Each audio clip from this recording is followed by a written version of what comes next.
Тобич бөлмөлүү 4-кабатта жайгашкан квартира сатылат. Учурда жогорку окуу жайына билим алуу үчүн келген студенттердин басымдуу бөлүгүн радио түйүндөн табууга болот. Алар ушул жерден өздөрүнө батир табышып жайгашууну максатташкан, бирок асман чапчыган бааны көрүшүп, ыңгайсыз абалда калышууда. Тагыраагы былтыркы жылдан ушул мезгилине салыштырмалуу бир кишинин бир айлык батирде жашоонун акысы 1000 сомго кымбаттаган. Канчага бердиңиздер эже? 6000. 6000ге. Коммуналкасы бардык ичиндеби? 2 адам жашабайбы бир комнатада? Кадырбек 3 курстун студенти алда айылдан шаарга билим алууга келген студенттердин катарын толуктайт. Окуу жайдын жатаканасынын ордуна батирде жашоону туура көргөн. Тилекке каршы шаардагы ижарага берилүүчү батирлер кескин кымбаттаганына күбө болду. Негизи бүгүнкү күндө өзүңүздөр көрүп атасыздар, жалпы студенттер шаарга келгенине байланыштуу квартира берген адамдардын дагы мындай тилдери бирби, бардыгын эле мындай ставкасын көтөрүп алышкан. Өзүңүздөр көргөндөй, ошол киши башына 3000 сомдон туура келип атат да. Өзү негизи 3000 сомго биз 2 адам жашашыбыз да ушул күнгө чейин.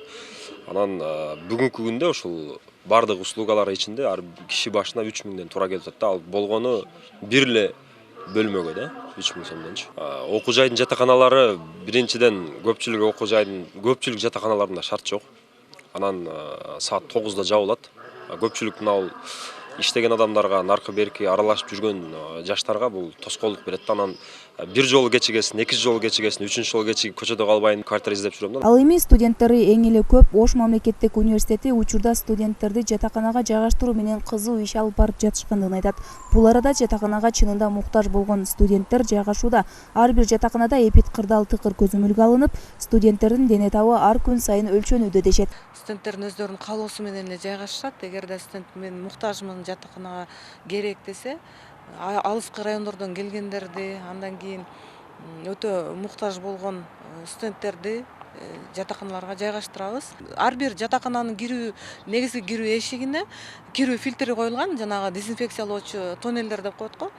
Ага керектүү антисептик суюктуктары бүгүнкү күндө жетишерлик. Ар бир жатаканага кирип бараткан адам ошол тоннел аркылуу өтөт. Андан кийин колду жууп тазалоочу үчүн дозаторлор орнотулган. Ар бир жатакананын ар бир кабатында 2ден баягы зарылдыгына жараша коюлган. Маалыматка ылайык, Ош мамлекеттик университетинде 28 миңге чукул студент билим алат. Аталган окуу жайдын жалпы 10 жатаканасы бар. Ага болгону 2000дей гана студент батат. Калгандары аргасыздан кымбат батирлерге жайгашууга туура келет. Айымкан Исралык кызы Азам Бузирков, Ынтымак.